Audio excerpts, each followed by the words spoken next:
PTV World. I'm Omar, Khalid. But then, of course, as we have been doing, and many of my colleagues have been doing as well, we've been putting forward Pakistan's narrative as far as the Pahalgam false flag operation is concerned, and all that has happened afterwards. And a lot has happened, whether it be the missile attacks from India, whether it be the civilians who've died and have been injured as a result of that, whether it be the drone attacks that it has indulged itself in, and it thought that it could get away with that, but it hasn't. We've done down 25 of the Heron drones, which are supposedly have one of the best capabilities as far as drone technology is concerned. Secondly, we've also downed 5 of their jets, but India to date has not accepted, because of course it is in panic mode, and in panic mode you do anything. So of course it insists on pushing the envelope as far as the false narrative on social media and media is concerned, and to add to that, it tries to attack Pakistan or enter Pakistan's territory through these drones that have been shot down by Pakistan as well. Pakistan's narrative is very clear. Pakistan does not want escalation, but of course Pakistan has a right to respond when such atrocities do happen. We've been joined by Lieutenant General Raza Muhammad Khan Sahab, who's a defense analyst. Sir, thank you very much to have joined us. It had been a long time that we hadn't discussed on any of my shows or these transmissions. I'd just like to begin with all that the Indian media is perpetrating vis-a-vis our armed forces, the negativity, the pessimism that it is trying to indulge our people indirectly and indirectly through so many websites, through so many social media platforms. What should be Pakistan's strategy? B, what should be Pakistan's civilians' strategy as far as this is concerned? Shouldn't we be more alert to such tactics by India, such hybrid warfare under the current circumstances? Okay, Bismillah Rahman Rahim. First of all, I think they've already blocked access to their own print media. No one can access them from Pakistan. At least I tried it a number of times, but I couldn't. Which is actually, I think they've themselves uh, done what we wanted them to do. When it comes to other social media platforms like YouTube and the like, I think the people of Pakistan need to know that this is not the first time that they will be throwing all kinds of fake news and fake narratives, and I think they have learned a lesson from that. But I think they need to be much more careful. And As the government of Pakistan has also advised all citizens not to pay heed, to such propaganda. Coming back, to what you were saying in your introduction, I would like to say a few words first about the use of drones by India against Pakistan. We are now aware, that the Harop Mark 1 uh, K K2 drone engine is made in the UK, and I think the government of UK needs to know that when they're selling, such engines to Israel, and when Israel is selling all those drones to India, so they are going to be used indiscriminately for aggressive purposes, mostly against China and Pakistan, but specifically against Pakistan, which would be a matter of great concerns for them, for the misuse of the weapons and equipment that they provide to India. Secondly, we are aware, that the United States has had, some kind of a contract with India for the sale of 31 Predator armed drones, which in 2023 were put on hold by the US Senate and the Congress because of Indian terrorism efforts on the US soil. So I think the US also needs to be very careful not to disturb the balance of power, in the subcontinent. Of course, they have, something else in mind why they are trying to arm India to the teeth, but they've seen it that all those weapons that they are promising to the Indians, and which they have already given, would primarily be used against Pakistan. which should be a matter of great concern, for the people, the government of Pakistan and the armed forces of Pakistan. Having said that, I think by actually downing more than 25 drones, with each costing about $700,000, I think India has already lost more than 1.5 million in that, and I hope they have learned lessons for that.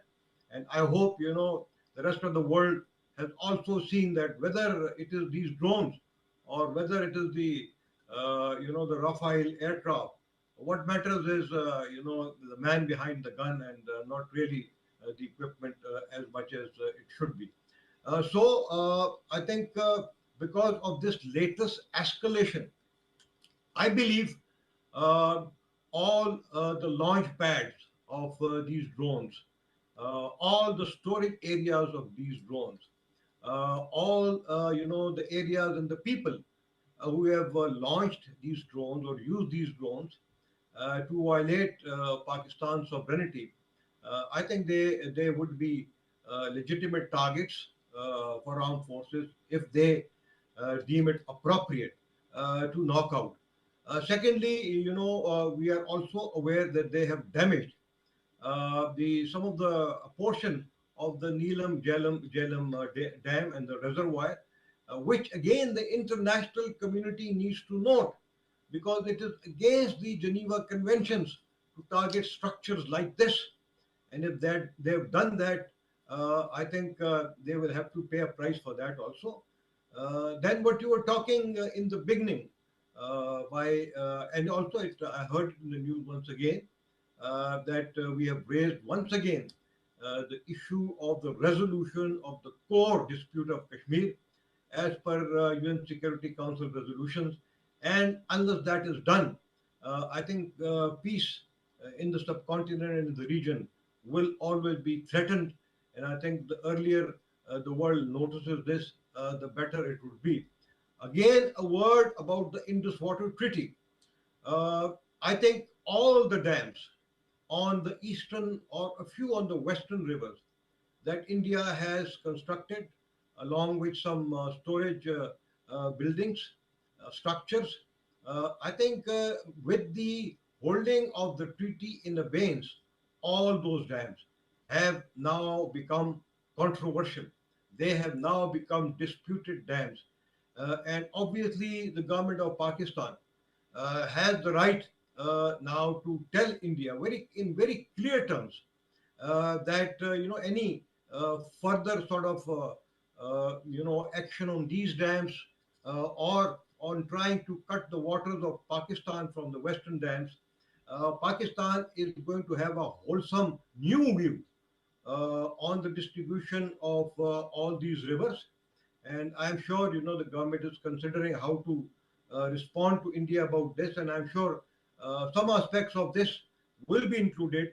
When we take our case, if we have to the World Bank and to other international organizations. All right, Raza sir, but I'd like to understand. You're an army man. You've seen how India has been, building on this case since a false flag operation, and building on this whole narrative nationally and internationally. Now, I'd like to also understand what India wants strategically from Pakistan, because we in the beginning it started small. Then we saw the Pakistan downing the 5 jets. We saw the missiles landing in Pakistan and causing civilian casualties, and of course our religious buildings that were also targeted as a result of that. And then this panic mode in which India releases these Heron drones. What is India's strategic, uh, narrative, let's put Objective. it that Yeah, way, yeah. as far as Pakistan is concerned? What does it want? How does it want Pakistan to react so that it can further, talk to the world about the escalation of the tensions, and, mold things its way? Because Pakistan is, moving in a very strategic manner on its own. Okay, so first of all, a very brief mention of the news that the two national security advisors have contacted one another. If you recall, this had also happened, soon after the Pulwama escalation, and I think nothing came out of that. While these kinds of contacts, are okay, but the people of Pakistan are aware, that we cannot trust Mr. Dole, who may be actually the architect of whatever is happening here in Pakistan. And while we could have a dialogue with him, no harm in that. I think the people of Pakistan, they do not trust him. Coming back, to the objectives of whatever India is doing, I think a very clear 4 or 5 objectives. Essentially, they are political objectives. First of all, for Mr. Modi to win the elections in Bihar, which are due in October or November, where he had so far had very meager chances to win. He tried to do that in the past, but he failed. But his eventual aim is actually to win the Indian general election for a third term. The Indian constitution allows this, and if you recall, Nehru was the Prime Minister of India for 17 years. He wants to beat his record. So, two major political objectives is driving whatever he is doing, blaming Pakistan, blaming the Kashmiris, blaming all the Indian Muslims against whom, barbaric reprisals have been started, and the world should take a notice of that. Then creating a casus belli for stopping our water supply from the western rivers. This has been actually, they've been saying this for a very long time. Probably this is included in one of their manifestos. But as I said, once the Indus Water Treaty becomes controversial, then obviously Pakistan has other options because all these dams, as I said, they are in a disputed area. Kashmir is a disputed area. We accepted it because of our goodwill in 1960. In fact, both countries then accepted it. And even at that time, there was a large segment of our population who were not happy on this. And they had actually told the government that they are not happy because we have given too much to India by giving them, additional rights on the eastern rivers. So he has created a casus belli for that. Again, to tell his vote bank that he is trying to get voters to steal Pakistani water for them so that they can vote back from them. And he is actually using or misusing his military power to achieve his political objectives. So I think that needs to be understood. And he has nothing else, no other sort of incentives or anything concrete to offer his voters so that they can vote him again into power or his party in Bihar because there has been no significant economic sort of development that he has shown for the last many years in India. All right, I can understand that perspective, and I can also see how and why India is doing whatever it is doing. But of course, on the behest of what, on at what cost? This is what I try to also understand through this transmission as well.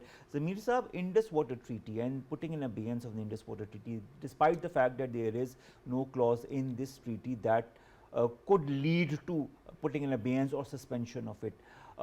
What are Pakistan's options? Many countries in the world, they are sharing water with other countries. So India and Pakistan, they're sharing water. That is very much normal.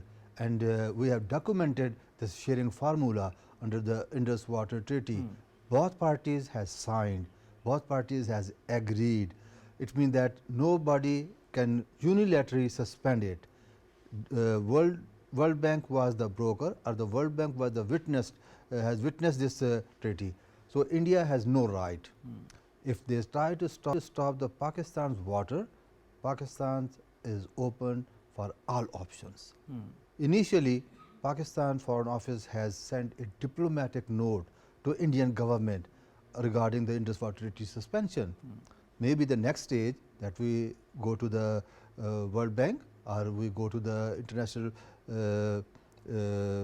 Court of Justice, and even that Pakistan has the right to get this due share of the water by force. I mean, that will be the last option. We use our military might to get our share. That will be the last option. Pakistan is a responsible country. Pakistan is a mature country. Pakistan understands the consequences of a conflict between two nuclear powers. Pakistan will observe restraints and observe the patience, but there is a threshold. India should not cross that threshold. I mean, there is a very clear cut message. Pakistan has the capability, Pakistan has the will, and very strong will. We can do as a last option. All right, all right. That's of course very understandable and very true as well. Raza Sahab, coming to our armed forces, how do you view the different strategies that they have implemented in the last few weeks or so, specifically post April 22nd? Well, I think the armed forces of Pakistan, they have a range of options, starting from the sub-tactical to tactical to operation and to the strategic. These options are matured through a number of war games, and they are executing it as per the plans. And I think India should have no doubts about that. While staying a very responsible state and measuring, each phase of our response, I think they will give the right, appropriate, and befitting response to all Indian provocation and aggression. Having said that, again, what India is doing is, I think, probably, not even now in the long run, but even in the short run, the losses that they have suffered, I think they should actually calculate it. And there was one calculation where it says that the loss of the three French aircraft, Rafales, is somewhere close to $1 billion. They're the most expensive, aircraft in the world. And as I said, about $10.5 million for the loss of all these drones and the rest of the things. They're spending about right now $90 billion every year on their defense expenditure, out of which 80 billion is being spent, to retain Kashmir, to keep it as the world's biggest jail, and the people of they need to understand, that again that is untenable. India is a very poor country, with more than 85% of their people living below the poverty line. They cannot afford, this kind of spending, and then again escalation with Pakistan. And also, the world needs to know that the people of Indian held Kashmir, they do not want to live under Indian slavery. They have, on a number of occasions, they've said that their status there is now as a slave. And we know that more than 900,000 Indian soldiers are deployed there. And if you count the number of, Muslims, Kashmiri Muslims, then there is at least one Indian soldier over every Indian Muslim Kashmiri. And if you look at, their fencing and their border defenses on Kashmir at the line of control, it is just like the World War II most formidable defensive line, like the Maginot line or the Barliv line. And for anyone to cross those lines and then travel, hundreds of kilometers and kill some people, it is unimaginable unless, all those areas in Pahalgam are physically and willfully left, without any security to create the conditions of a false flag operation by them. They're not going to accept, any offers of Pakistan for a free and impartial sort of investigation, because they don't want to investigate themselves. They are themselves responsible for carrying out this false flag operation. And I think the earlier the world knows about it, the better it is, and the earlier the people of India and the media of India and the opposition of India understand these dynamics, the better it would be for the safety, security, and welfare of the people of India. All right, Raza sir, it's very interesting. You talk about, the Indian public and the Indian media understanding the real narrative of what is happening. The Indian media I put aside because most of it is Godi media, is following exactly what Modi is telling them to or what the BJP government is telling them to. Coming to the political side, the Indian opposition, despite the fact that there is a whole lot of mudslinging between them, isn't the majority of the politicians in India and their stance vis-a-vis Pakistan more or less similar? Yeah, actually, their minds, I would say, their brains have been they've been brainwashed, by so much of lies that some of them have started, supporting the Modi's narrative by themselves.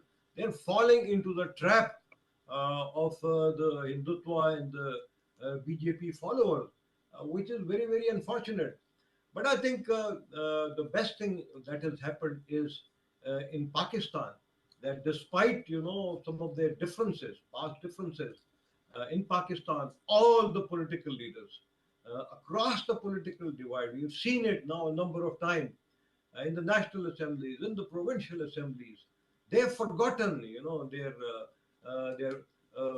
complaints and other things, and they are standing with the government and with the armed forces very solidly like a rock behind them. It is united Pakistan, and this has always happened. When India has undertaken any aggression in Pakistan.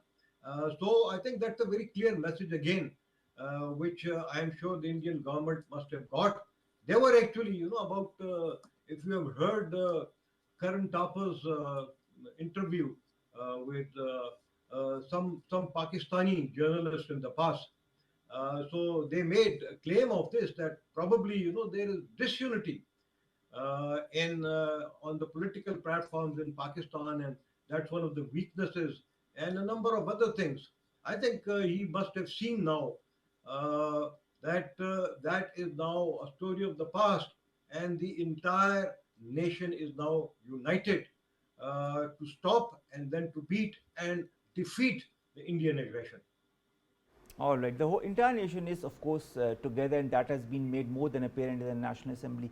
Zamir Saab, when we talk of Indian aggression and Indian illegally occupied Jammu and Kashmir, so much is going on vis-a-vis the Muslims of especially the Held Valley and the Muslims in general as well. When we look at the statement from BJP leader Nitesh Rane, who calls for a nationwide economic boycott of Muslims. And this is just the tip of the iceberg. There are so many other statements that are also emanating from the BJP leaders vis-a-vis the Muslims, vis-a-vis illegally occupied Jammu and Kashmir. I know that the world doesn't want to do the needful. I know that India is turning it around to build on its own narrative of that sort. But in your point of view, how dangerous is India moving towards its own populace, I mean, vis-a-vis the Muslims specifically, and what kind of repercussions could it have in the weeks and in the months to come? Because it will add to all this regional tension that India is also propagating because of this false narrative that it has put forward following the Pahalgam false flag operation. Let me go back to a little bit historical facts. In 1947, when Pakistan was created, India has not accepted the existence of Pakistan. That is now made more apparent. They tried their best to finish Pakistan or occupy Pakistan, but under the Congress party, still we were coexisting. Come to the Prime Minister Modi. He was refused the US visa based on his alleged involvement of massacre of the Muslims in Gujarat in 2002 when he was the chief minister. So he is a personally fanatic, intolerant, extremist and biased person. He joined the forces in India, the extremist forces, that was the Hindutva or RSS, and he, based on extremist ideology, he won the election in 2014. Since then, he has implemented his agenda of transforming India into a pure Hindu state instead of a secular India. There was a time when the India was a secular state, but under Modi it is no longer a secular state. Very often these extremist Hindu, they announce it, they declare it. All the people living in India, either they have to convert to Hinduism or they leave the country. The Muslims should go to Arab world and the Christians should go to the Europe. There is no place for non-Hindus. All right. So this is the extremist ideology which he is following. And due to his extremist ideology, anti-minorities policies, he is facing a lot of resistance inside India. There are estimated more than 150 insurgencies in India, Nagaland, Maoist and Mizoram, Kashmir, Khalistan movement and many things. Even that under the Modi government, India has been involved in cross-border terrorism. The worst example or the obvious example is the killing of the Sikh leader in Canada, who was a Canadian Yes, national. of course. Yes. Then American has probed and they found that Indian government was involved in killing of American national, originally maybe Indian, and they reached to conclusion that a sitting national security advisor is involved in that killing of the American national. So he has planted around him all the extremist Hindu lobby. I mean, he is in the power for the last 11 years. He has put his extremist colleagues or friends or extremist ideologists in all government ruling powers. For example, the police, district administration, intelligence agencies, even that they have deployed these extremist people in the media. Even in the education system, they have penetrated. That of course, there are so many details, Amir Saab, as far as, how they are trying to mold the system to their own, but at the same time, there are some neutral people in India, even that they are Hindus. There are, but the fact is those voices are now more or less muted. General Saab, last question to you. I'd like to understand, does this escalation also internationalize the Kashmir issue once again? And if so, how should Pakistan use it to finally put an end to the misery of all the Kashmiris who are suffering in the Indian Hill Valley? Well, I think the Indians are now realizing that what they've done is something that has once again internationalized the Kashmir issue. Unfortunately, the international community seems to be not very much concerned, which is very unfortunate. And I think all that is happening needs to be highlighted as much as we can by Pakistan, by its foreign office, by its diaspora, by its media, particularly where we have greater access. And I'm specifically now referring to the OIC, other regional organizations, and also through the five members of the UN Security Council. In those countries in particular, we need to focus more on highlighting this issue, the resolution of this issue, which is endangering regional peace and world peace. Also, I think we are now invoking Article 51 of the UN Charter for self-defense. And I think our responses, whatever they are or will be, are legitimate responses, because the proof of that, of the Indian aggression, has been seen by the whole world. The Indian did not give us a shred, even an iota of proof for our alleged involvement in the Pulwama terrorist attacks, but they have seen the physical aggression of India, and therefore we have all the right now to respond at the time and place of our own choosing. And this should also include now, because a precedent has been set by India that whenever India itself or their proxies like the TTP or BLA or raw operatives in Afghanistan, if they undertake, their terrorist activities anywhere in Pakistan, I think Pakistan will again invoke the same article for our defensive and offensive defense sort of options to go after them, even trans-frontier, wherever they may be in India, Afghanistan, or anywhere else. Thank you very much, sir. That was Lieutenant General Raza Muhammad Khan Saab talking to us. And sir, thank you very much. I always look forward to our interactions because they are full of details and full of past and present context as well. Thank you very much, sir, to have joined us. Coming to Mir Saab, Raza Khan Saab pointed towards the invoking of Article 51. What options does Pakistan have under the Article 51? I think this is appropriate. I endorse his point of view. Under the United Nations Charter 51 article, we have this right to self-defense, and we have been provoked by India, and we have full right to reciprocate it. And we are ready, we are strong, we have the capability, and the whole nation is united. We will respond. Is India deliberately trying to provoke us? Definitely, if they want to test our nerves, we are ready for that one. All right. The consequences are very, very serious, very scaring. But does the world realize the consequences and how serious it would be because of two nuclear capable countries? Modi is an extremist, fanatic. He don't have the mind. He's a crazy person. He don't care about the whole world.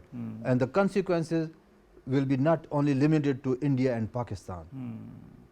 We have seen so many things, Amir Saab, as far as India is concerned. We saw the leaked raw document on the research and analysis wing of India that appeared on Telegram, and all the details that emanated from this. There are so many other details that have come out as well, and as far as how the media should respond and so on and so forth.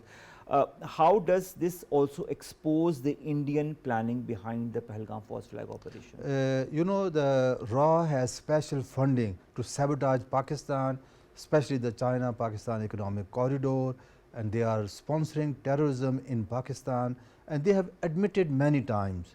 And even their political leadership has also declared that they are involved in the Balochistan and terrorism in Pakistan. They have accepted it, they have acknowledged it. And Pakistan has given these dossiers to relevant international platforms. So Pakistan narrative is already with the international community. So if Pakistan want to respond to India, definitely we have enough homework done already. Our foreign minister and deputy prime minister prized all the ambassadors yesterday on the situation arising out of the false flag operation, and of course the Indian aggressive posturing that we have seen through the missile attacks and the drone attacks as well. How do you see our foreign policy, especially from within Pakistan, and how effective has it been to disseminate the right information? Pakistan Foreign Office is doing very well, and we are doing appropriate work. There is no doubt. But on the global scenario, India is a bigger economy, is a popular country. If the McDonald's sell one burger to each person, it will sell only 250 million burger to Pakistan. To India, it can sell 1.4 billion. The businessman, the international community, or the other nations, they look after their own interest, economic interest. So they might side India, but of course there are some people who want justice and they believe in Pakistan narrative. At least they will not support India. There are so many other voices that come that also question the legality of what India has been doing post the false flag operation. Many question the operation in itself on the absence of any proof whatsoever that could point the finger towards any certain group, country and Pakistan in particular, uh, what could be the long-term consequences internally for India as a result of this? You know, in past, India has a history of blaming Pakistan through false flag operations, but particularly pertinently on this issue, Pahalgam incident, international community is not convinced. Almost all of the major countries has asked for investigation, Hmm. and they have not accepted the Indian narrative. Hmm. Internally in India, there are people, they have a question mark, Hmm. and they do not believe the Indian state narrative. But aren't those voices not coming to the forefront more or less? Even, for example, when the aircrafts were downed by Pakistan, the wreckage that was found in so many places, and the videos that people made, locals made, and local reporters that were highlighting the issue, all of a sudden all of that went blank. We could hear no more of all of that as well. Do you feel that also is a deliberate strategy by India?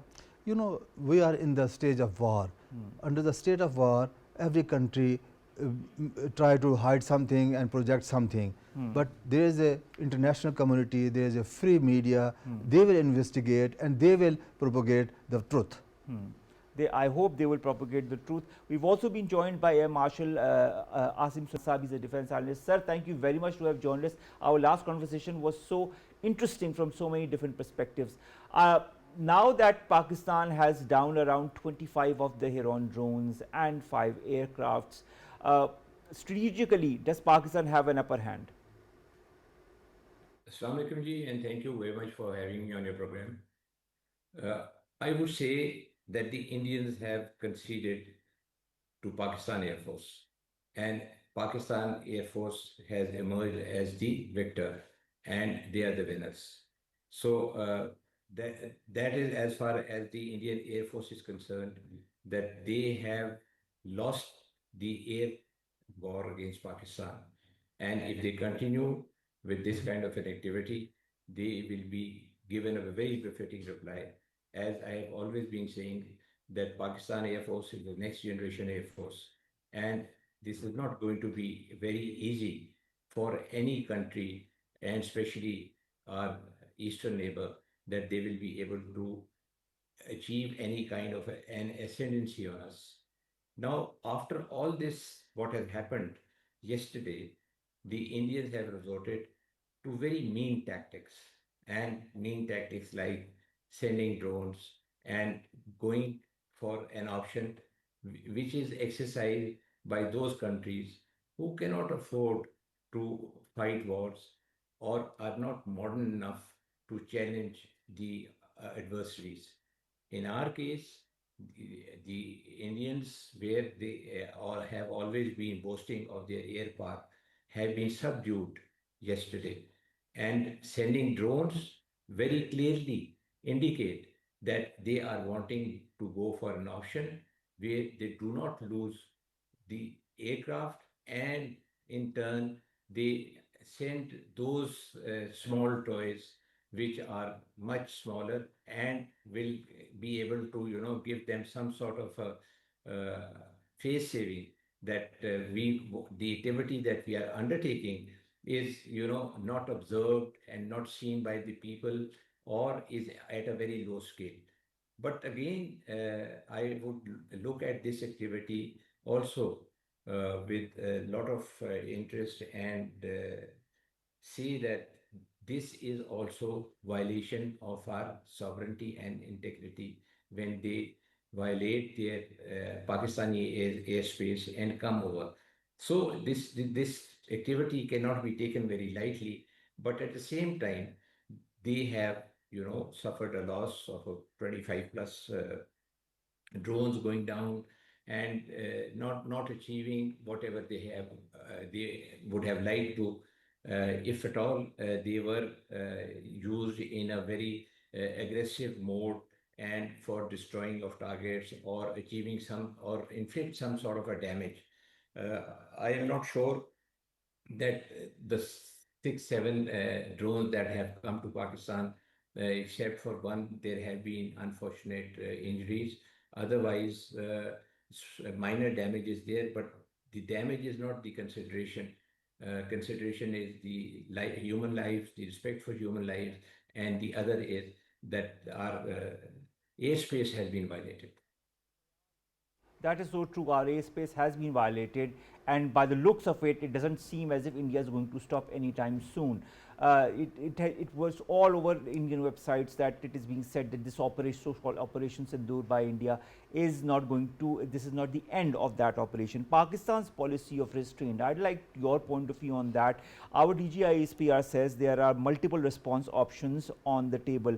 What options could, in your point of view, Pakistan consider in the light of this increased aggressive posturing by India? First of all, in my opinion, the response that the armed forces will have on their table is that we should consider it to be a very calibrated and very well calculated one. Because until or unless it is calibrated and well calculated, there will be no difference between India and Pakistan. It is they who go for a response by the knee-jerk reaction. We don't want to go by knee-jerk reaction. And especially when you are attacking, the options are always with you. And in this case, no response is also not an option. It has to be there. Until or unless we pay back in the same kind what they are trying to do across Pakistan, they they will never be able to understand this thing because, as you know, the present mindset of the Indian leadership is based on Hindutva and the RSS, and they have that thinking has colluded. Because that thinking has colluded, the end result is full of venom. And venom is against, first of all, Muslims, minorities, and then the neighbors. Uh, if you look around India, which neighbor is very happy with them? None. What do they want to do? They want to become a regional power. Who's challenging them to become a regional power? Pakistan. Uh, Other than that, probably the other countries are, according to their size and their strength, agreeing and not agreeing, but the balance still tilts towards the Indians' decision making. So, in the region also, there is nobody in the neighborhood of the Indians who are very happy with them. Now, if they want to become a regional power, obviously Pakistan challenges them to become a regional power because you have to behave like a regional power, which is only then you will be respected to that level. Otherwise, you are not a regional power. Now, in addition to that, when they were finding it difficult to get into that slot, they started to run after the Americans and wanted to be the net security provider in the region. Now, if they want to become net security provider in the region, then this is not an option also for them because it's not very easy. But for that, the Indians are wanting to do anything and they are trying to become, play the role of a policeman in the Indian Ocean region and want that they should be given some sort of a role so that they are able to have their hegemony established in the region, if not the regional power. And their ambition to become a world power is also scuttled because if you are not a regional power, how can you become an international power? So, keeping all these things in mind, where you are not able to achieve what you want, and you have aggressive designs, and you have a leader like Mr. Modi, who is a mastermind of getting into a massacre operation, the way he conducted that when he was the chief minister in year 2000 in Gujarat. Everybody knows that how lethal he is and how irrational he is and what kind of mad theories that he can, propagate and implement. So, in my opinion, the response by Pakistan is going to be keeping all these things in mind, but yet it will stay calibrated.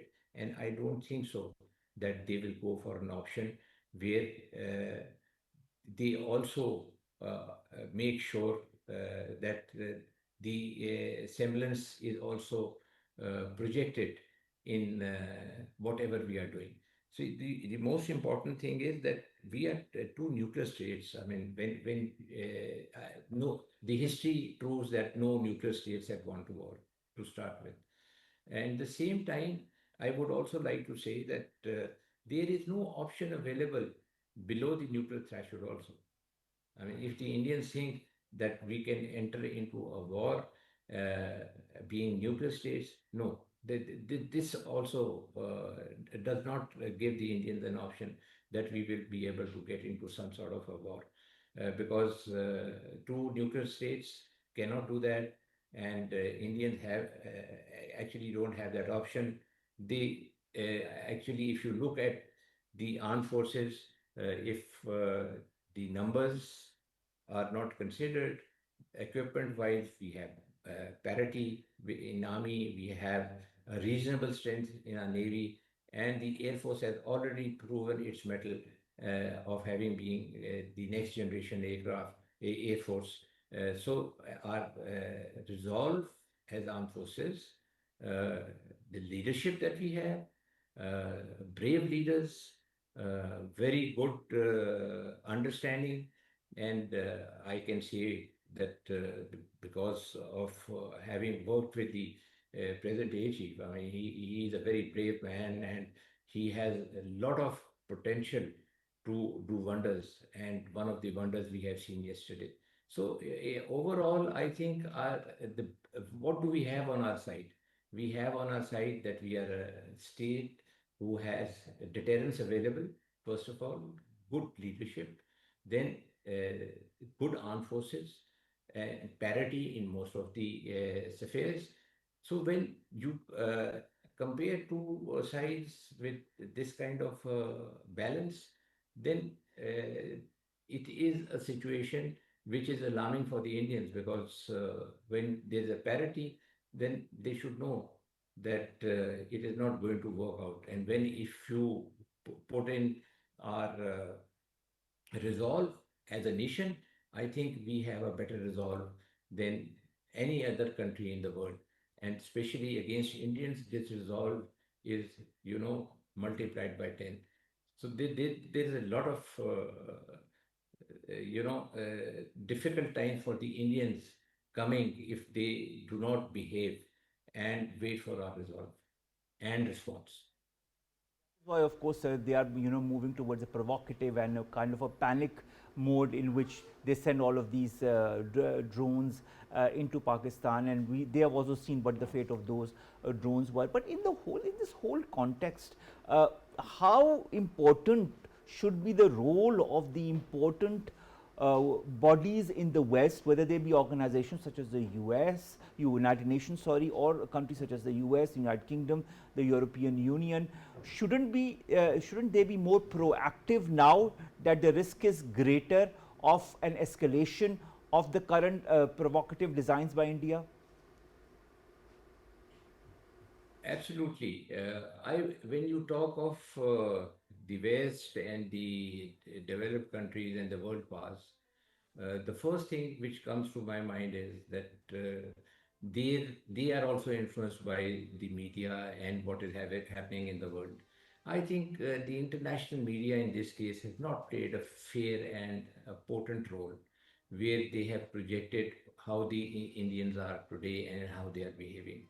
I mean, whatever little that I have seen in my reckoning is that when we were talking of kills against the Indians, they were trying to, defend them more than an Indian would defend. And this was surprising that the media is supposed to be neutral and they are supposed to propagate whatever is happening and not get into a propaganda mode. In one of the cases, the host was saying that, well, you are claiming this, but we have our own ways of getting it checked and all. I mean, they look at use a very neutral type of language which does not promote the other side to speak the anything other than the truth. I won't like to use the word lies, but anything other than truth. and they should have had pressure on the Indians also, that they should not be going for an aggressive option or a kinetic option, and they should sit down and talk. When we had offered them that we are wanting to have a discussion with you, and if you don't want to have a discussion on this issue, then we can go for an inquiry. We can have a third party inquiry done. I mean, how fair was our offer? Very fair. We were very cooperative, but unfortunately, the Indians did not want to show any kind of a sanity. So there goes the role of the international media. I think there has been a lot of gap between reality and to project Pakistan. Now we come to the world path. I was very critically going over the statement by Mr. Donald Trump that after tit for tat, they should be talking. And I mean, frankly speaking, I have not been able to interpret this term tit for tat, because uh, if the Indians have attacked us and now it's our turn to react, so it's not over. The tat is yet to come. So And that is that true. is where my mind goes, into a question mark, that how come it is being assumed that if they attacked us and we gave them a bloody nose and it's over. So in my Okay. reckoning, it's not. Okay, it's not over, of course. Thank you very much, Air Marshal Asim Suleiman, Sub-Defense Analyst, to have joined us. And also, thank you very much, Zamir Saab, to have stayed on with us for the 2 hours. Zamir Ahmad Awan, a foreign affairs expert. Truth is the word that I take out at the end of the whole conversation of the 2 hours. And I think truth is what the Indians are shirking away from, because if it were the truth, then the reality would come to light, and if the reality would come to light, then everybody would see what India and how India has been using a false flag operation, and then is using it to its advantage to create further hegemony in the region. Omar, Khalid, farewell from this transmission. We'll see more of all of this after a break. Stay tuned.